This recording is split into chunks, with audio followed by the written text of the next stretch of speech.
এর সমস্যা হলো কপি হালকা হচ্ছে, এরকম কপি গ্লেস নাই কপিতে।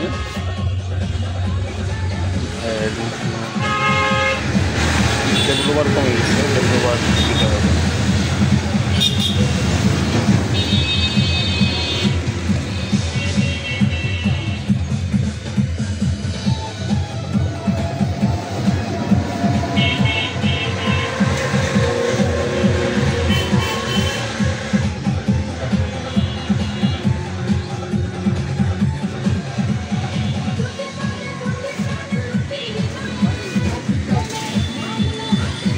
কপি হালকা হওয়ার আরও অনেক কারণ আছে, তার মধ্যে হলো এটা একটা, ডেভেলপার কমে গেলে টালিটা কম টানে, সেজন্য কপি অনেক সময় হালকা হয়, আর অনেক কারণ আছে।